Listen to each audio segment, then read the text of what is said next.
Bismillahirrahmanirrahim. Assalamualaikum warahmatullahi wabarakatuh. Nama saya Hairul Amir bin Hairul Anwar. Bernombor matrik 065897. Di sini saya akan membentangkan di bawah tajuk malaikat. Malaikat ianya telah termasuk dalam salah satu perkara gaib di bawah perkara sam'iyat. Dan sam'iyat ialah kita wajib percaya mengenai perkara sam'iyat. Dan walaupun kita tidak mampu melihat dengan mata dan panca indera kita, perkara sam'iyat ini bermaksud dengan segala perkara yang gaib yang diketahui dan hanya melalui penjelasan daripada Al-Quran dan As-Sunnah Nabi Muhammad SAW. Perkara sam'iyat ini kita tidak boleh lihat dengan mata kita dan kita hanya boleh lihat dan ianya hanya dijelaskan dalam Al-Quran dan hadis Nabi Muhammad SAW.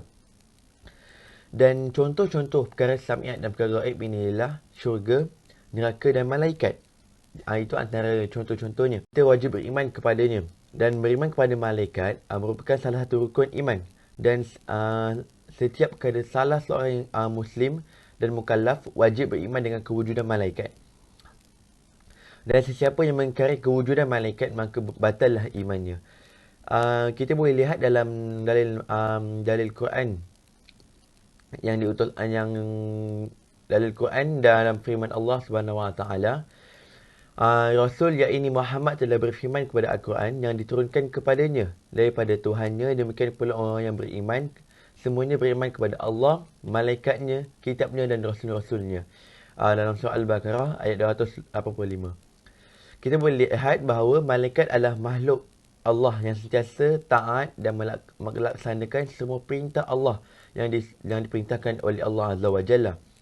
Dan oleh itu, kita hendaklah berusaha mencontohi kepatuhan malaikat dan melakukan banyak amal ibadah untuk mencapai keredaan Allah Azza wa Jalla.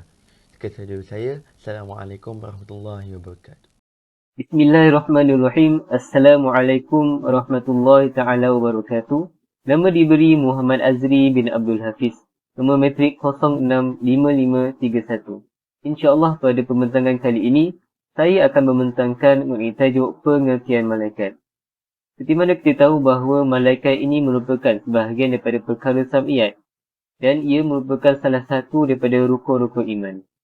Perkataan malaikat merupakan jamak dari kata Arab malak yang bermaksud kekuatan. Oleh hal demikian, malaikat adalah kekuatan-kekuatan yang patuh pada ketentuan dan perintah-perintah daripada Allah SWT yang maha berkuasa. Sebagai contoh, mereka turut menunaikan solat, berdiri, rukuk dan sujud. Malahan, para malaikat juga sentiasa bertasbih sebagai manifestasi pengabdian mereka kepada Allah SWT. Malaikat dalam Islam merupakan makhluk-makhluk ciptaan Allah yang dijadikan daripada cahaya lagi mulia dan terpelihara daripada sebarang maksiat. Mereka tidak berjantina, tidak bersuami atau isteri, tidak beribu atau berbapa dan tidak beranak. Mereka juga tidak tidur dan tidak makan serta tidak minum. Mereka mampu menjelma kepada rupa yang dikehendaki dengan izin Allah. Sebagai contoh, Malaikat Jibril AS telah datang menemui Rasulullah SAW untuk bertanyakan mengenai hakikat iman, Islam dan ihsan dengan menyamarkan dirinya sebagai seorang lelaki, iaitu manusia. Oleh itu, malaikat dikatakan juga mempunyai sayap dan mampu terbang dengan laju, iaitu dengan sesuai dengan cahaya yang bergerak dengan laju. Itu sahaja daripada saya. Sekian, terima kasih. Bismillahirrahmanirrahim. Assalamualaikum warahmatullahi wabarakatuh. Seterusnya, saya akan menerangkan sifat-sifat malaikat. Yang pertama, penuh pengabdian sebagai hamba Allah Subhanahu Taala dengan sentiasa patuh dan taat atas perintah Allah Subhanahu Taala. Yang kedua, malaikat tidak mempunyai jenis kelamin dan juga tidak makan dan minum seperti mana umat manusia. Yang ketiga, mereka mempunyai sayap 2, 3 dan 4 seperti mana yang dinaskan oleh Al-Quran di dalam surah Al-Fatir ayat yang pertama. Yang keempat, malaikat diciptakan sebelum Nabi Adam AS dan merupakan makhluk yang berunsurkan daripada cahaya. Seterusnya, saya akan menerangkan perbezaan antara malaikat, manusia dan jin. malaikat diciptakan daripada nur, manakala jin diciptakan daripada api, manusia diciptakan daripada tanah. Yang kedua, malaikat tidak makan dan minum. Jin makan dan minum seperti mana manusia makan dan minum juga. Yang ketiga, malaikat tidak mempunyai nafsu.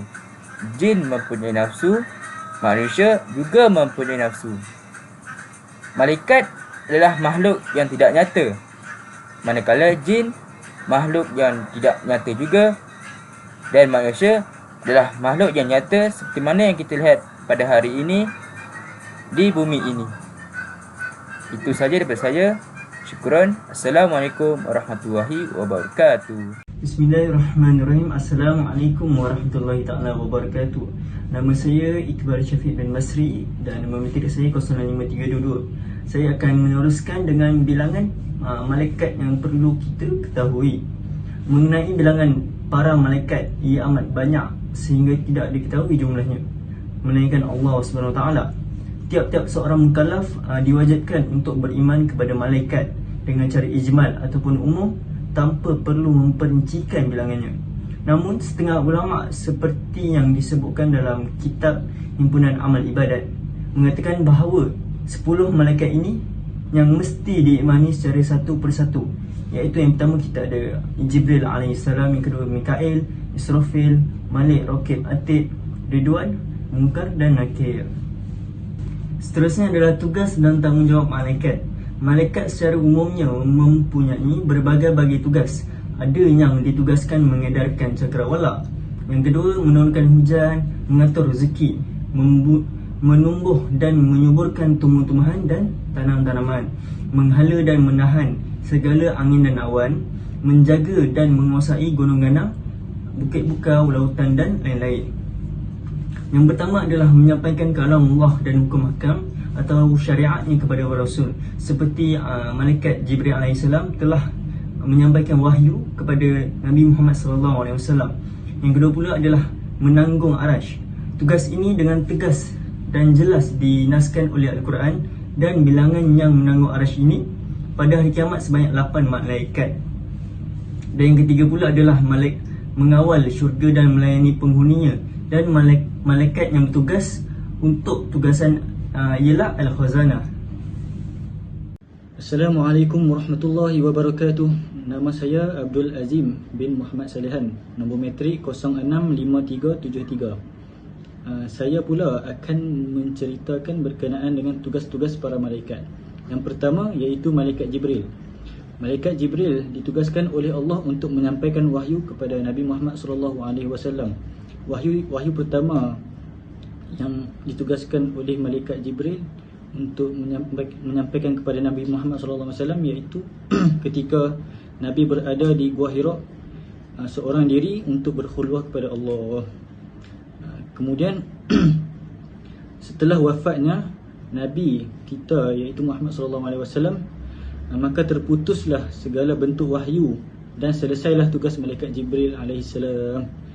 Dan malaikat Jibril ini pula merupakan penghulu bagi sekalian malaikat.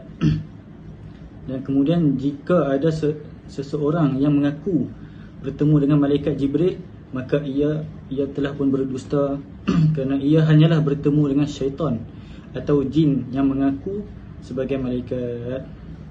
Seterusnya yang kedua, malaikat Mikail. Tugas malaikat Mikail pula iaitu ditugaskan untuk memberikan kehidupan di muka bumi. Firman Allah Subhanahu Wa Taala dalam surah Al-Baqarah ayat 98, itu maksudnya barang siapa yang menjadi musuh Allah, para malaikatnya, para rasulnya Jibril dan Mikail,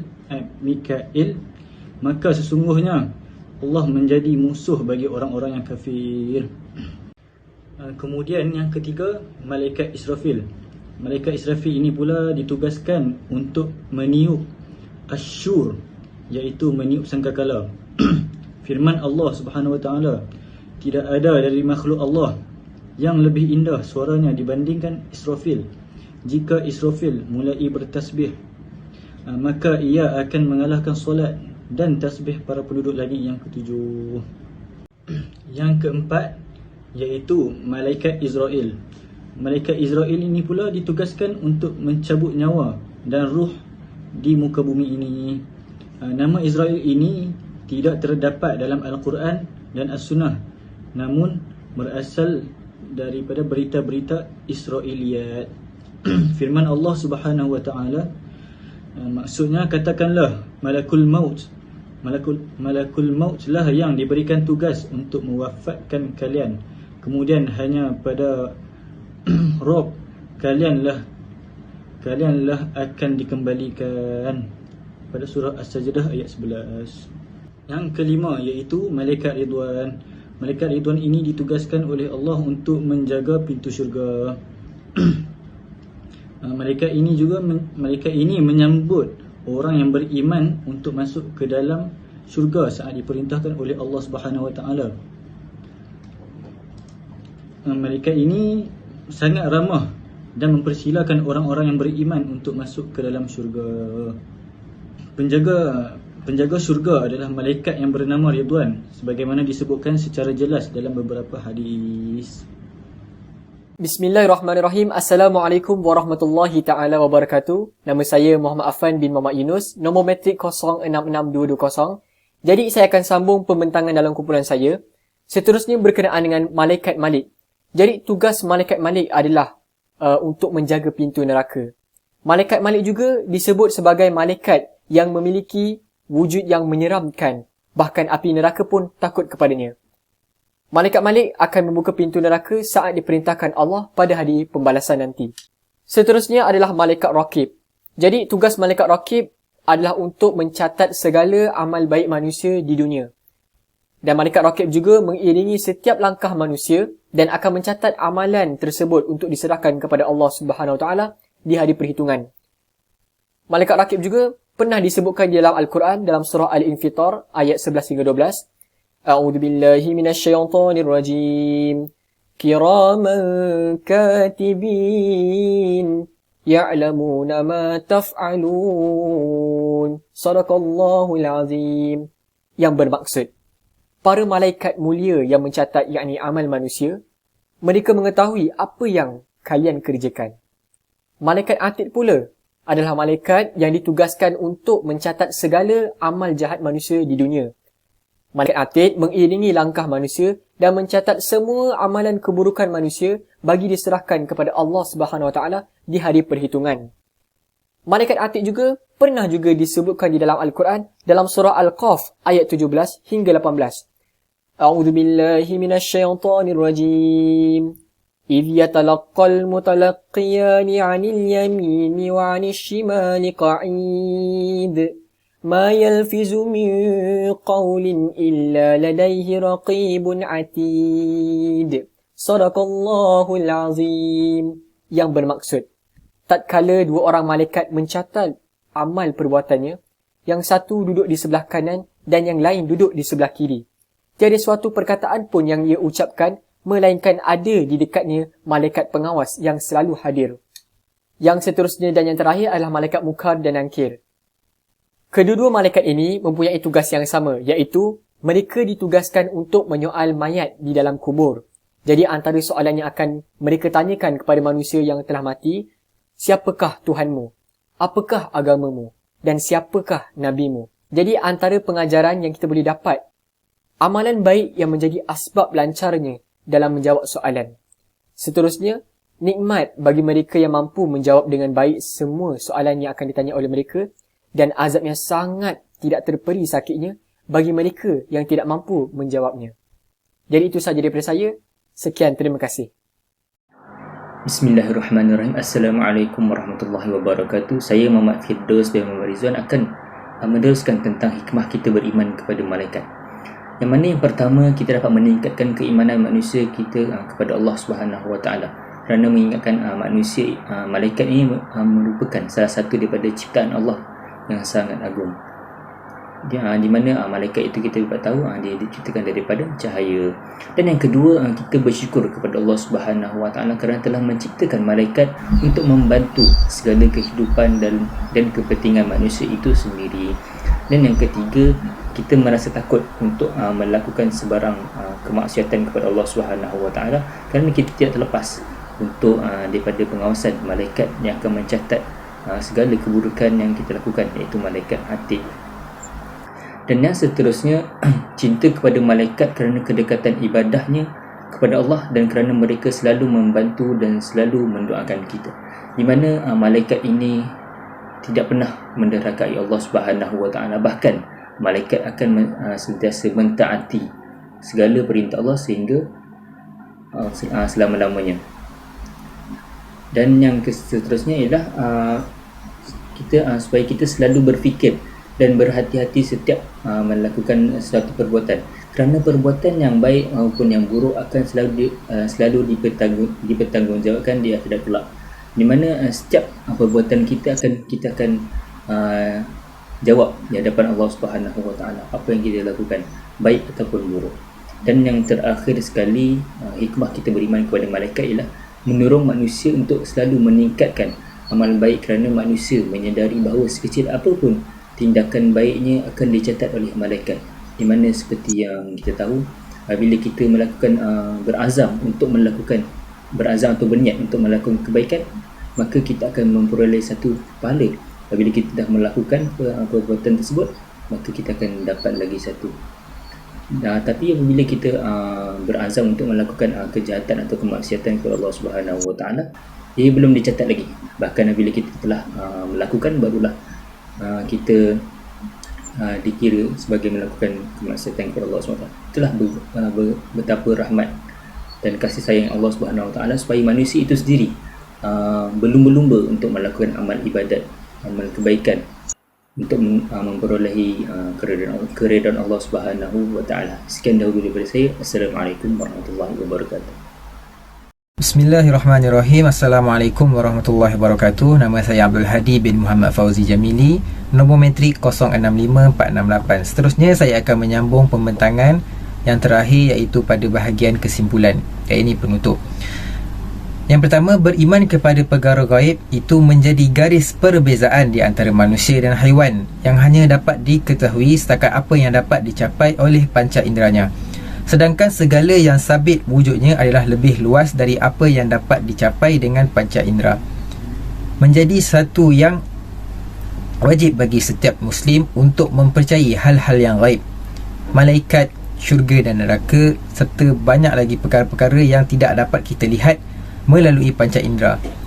Seperti syurga, di dalam hadis Nabi SAW menyebutkan, ma la ainun ra'at wala uzunun sami'at wala khatara ala qalbi bashar. Syurga itu adalah ma la ainun ra'at, apa yang tidak pernah dilihat oleh mata, wala uzunun sami'at, apa yang tidak pernah didengari oleh telinga, wala khatara ala qalbi bashar, apa sahaja yang terlintas dalam hati, itu bukanlah syurga. Seperti halnya juga malaikat.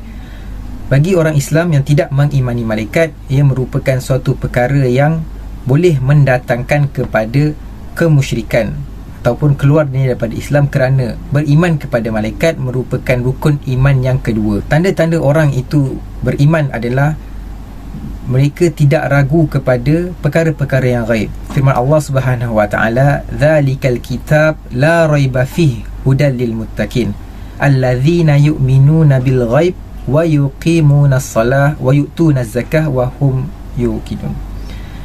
Dzalikal kitab, itulah kitab, la raiba fih, yang tiada keraguan padanya, hudal lil muttaqin, hidayah bagi orang-orang yang muttaqin, iaitu alladzina yu'minuna bil ghaib, mereka yang beriman kepada perkara-perkara yang gaib, wa yuqimuna as-salah, dan mendirikan salat, wa yu'tuna az-zakata wa hum bil akhirati hum yuqinun, dan mengeluarkan zakat, mereka itulah orang-orang yang bertakwa. Yang kedua, malaikat itu dijadikan daripada nur dan mereka sejenis makhluk yang gaib, tidak dapat diketahui keadaan mereka dengan panca indera lahiriah, kecuali tak kala mereka menjelma atau menyamar sebagai makhluk yang lahir.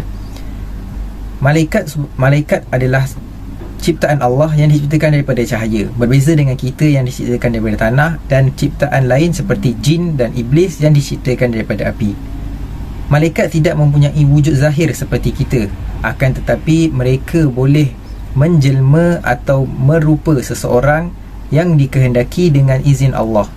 Seperti kisah malaikat Jibril yang bertemu dengan Nabi Muhammad SAW bagi menyampaikan ilmu, iaitu hadis berkaitan malaikat Jibril mengajarkan Nabi tentang Islam, iman dan ihsan. Sekian itu daripada kami. Apa yang baik datang daripada Allah, yang kurang datang daripada kekurangan dan kelemahan diri kami sendiri. Wa ma kuntu illa imtithala lil amri wal afu minkum. Assalamualaikum warahmatullahi wabarakatuh.